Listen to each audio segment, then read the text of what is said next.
Then Bromley at home. Gary, Aaron Downs said he's up yesterday. Have you spoken to him yet? Have you got sort of any update? No, I haven't had the update yet, but I'm sure he's a good old un, so his knees will hold up with a operation, and which he knows he's needed. He's had a couple before, so no, I can't give you any information on that, but I'm sure they'll tell us that the operation was successful. And obviously, in terms of the rehab, having been through it before, he knows what to expect. He knows what's ahead. Yeah, he does. I don't normally feel sorry for Aussies, but he's especially in the cricket. But he's, you got to feel sorry for him because he's really worked hard this season, and he didn't want to miss any games or miss any minutes. And when I was going to rest him at a particular time, he said he didn't want to be rested. He didn't want to come off. So, he's a loss to us. But the big thing is as I said, he's around, and I'm just pleased to have him around, and hopefully he's still just about young enough to get over his injury and play some more games in the future. And after the weekend, you said a few had been struggling with a little bit of sickness. James Dayton and the others sort of back to full health? Yeah, I think so. You can't never tell with Dates because he's, hiding that face behind his beard. So you don't know whether he's happy, sad, ill, fine. You don't know. But he was certainly fine in helping us, create the 2 goals. So if he can do that again, that'll be good. But he's training as normal, so he's fit. Who was the other one? Oh, George was the other one, actually, and I think he's fine as well now. They both certainly trained since the weekend. And after that Dover result, all right, I imagine you want to, sort of score earlier on in the game, but you must feel, there's great belief in the camp, and it just proves what you've said all along about the character of the people here. I think it's the spirit, isn't it? We call it the spirit of attack, spirit of defending, and that's what these lads have got.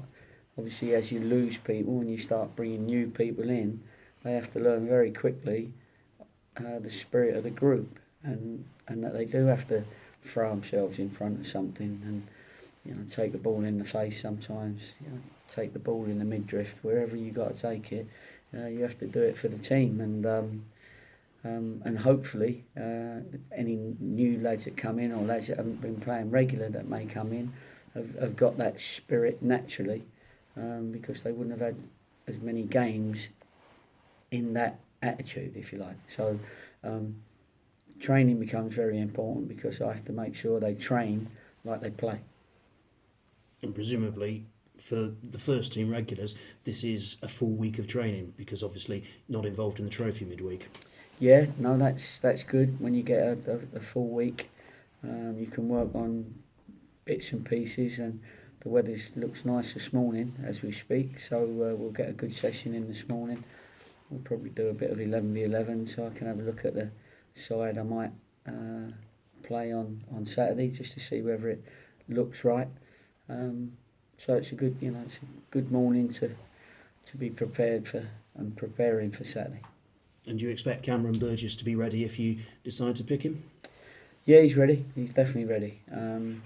As far as his fitness is concerned, I've had a good chat with him. He's probably seen more videos on us and my philosophy than he has done the rest previously in his career, because I sat here with him, and but I could see that he was a football person because he was interested in things. He was intently watching as opposed to looking at his watch wondering when it was going to finish. And I mean, I'm not saying you will go that way, but there are other ways that you could go because obviously you've got the Harry Pell suspension to sort of account for as well, haven't you? Yeah, we have. So of course there'll be a couple of changes because of that. It might be a positional change. But that's what I want to have a look at this morning, just to see what I need to do to make sure that we get a good performance out of the boys on Saturday. Bromley not quite in the form that they were in back when you played them in the autumn. No, they were right up there at the time, and that was a late goal, wasn't it, as well? So it's good that we're fit enough to put teams under pressure in those last few minutes, and we may have to do the same again this time. But they've got a couple of players that can win games for them. Obviously, the boy up front who's was scoring a lot of goals early on. He's dried up a little bit, but all strikers do that. We just don't want him starting scoring his goals against us. How can you get the quality back into the game that you've said once or twice recently has been missing? Because the effort's there, but just that sort of that quality. How do you get that back? I think if you talk to all the teams at the top there, you can't play your best game every week. It's impossible. The level we're at, people are at this level because of their inconsistencies, if you like. But the more consistent ones will obviously end up winning the league, and that's what we've got to try and do. And it just means that if you're not performing offensively at your best, you better make sure defensively you're performing, because you will always get chances at this level. You'll always have a part of the game that you're in the ascendancy, and there'll always be a part of the game where the opposition are in the ascendancy. You just got to make sure that your spirit of defending is good when your spirit of attack is not as good as it should be. All we need to do at the moment is just we've got a game that doesn't lose too many football matches.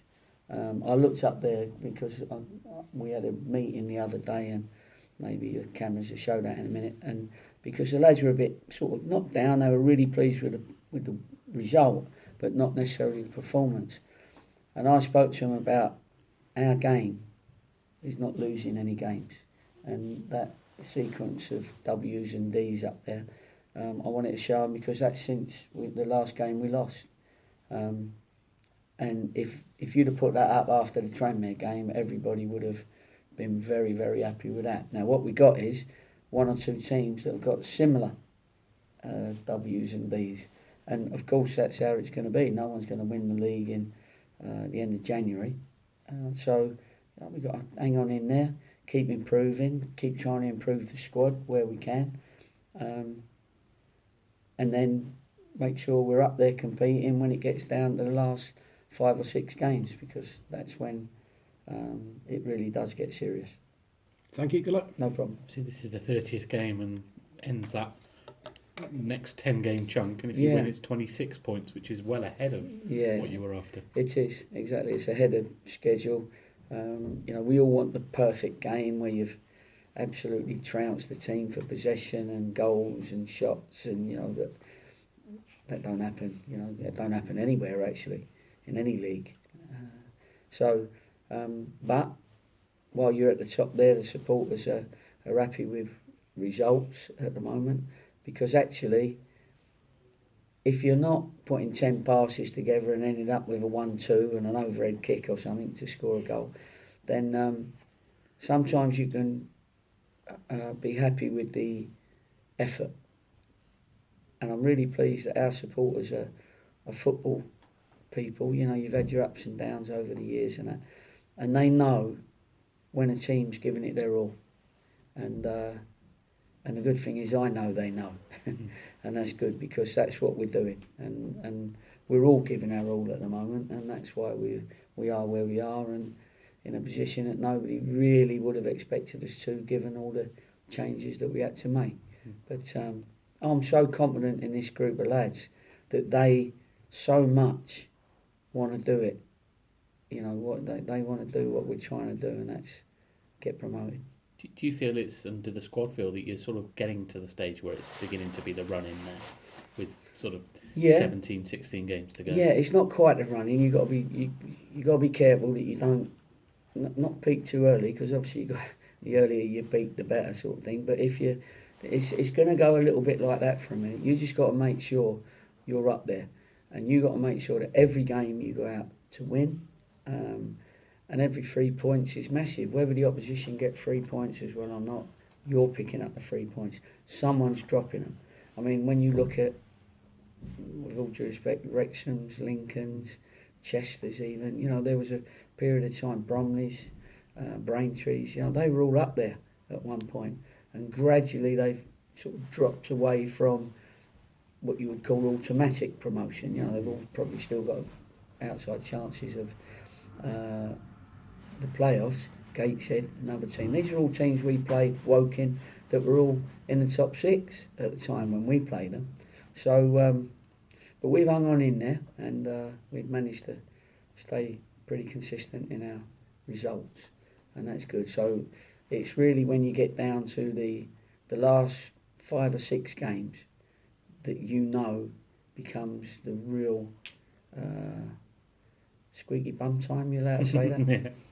Obviously, this is a home game. I think after this, it's 8-8 in terms of home and away games, which is the best ratio of the two teams. Both Grimsby and Forest Green have got more away games to play than home games. Do you think that will have an impact? We hope so.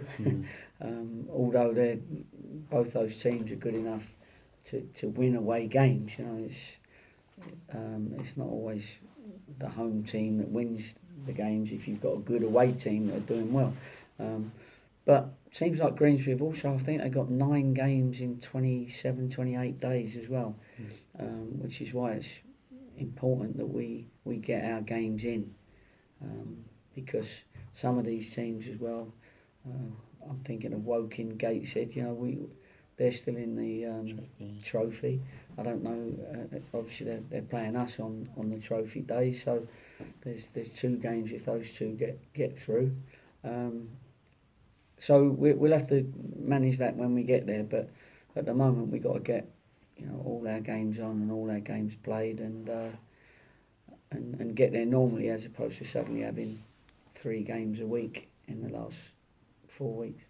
You mentioned last week that there was more to come from James Dayton, even though he was ill and even though he only came on with 15 minutes to go. He showed that on Sunday, didn't he? Yeah, James has just been really unlucky. He is champion at the beard, I suppose, but champion at the bit to play.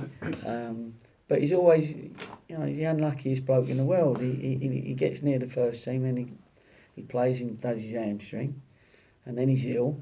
When he gets his opportunity, although as you say he done well, even though he was ill. So he's another one part of the squad that we trust. I said to you, there's more to come from him, just before actually that game, and that's how we'll treat it. And he'll start when we think he's ready to show us exactly what he's got, because he is a player that's an offensive player. He is a clever player when we got the ball, and hopefully he can do a little bit more when we haven't got the ball to come into our way of thinking. Yeah, in a home game where you might need somebody to sort of unlock a defence. You're his agent, or what? Yeah. Just wondering whether he's done enough to force the start. He's certainly done enough that when we pick the team, and generally on some occasions you've got like 3 different teams, and on this occasion, because I've got to just manoeuvre a couple of things, I've got 3 different teams, and he's in 1 or 2 of them. Excellent. Cheers. That's great.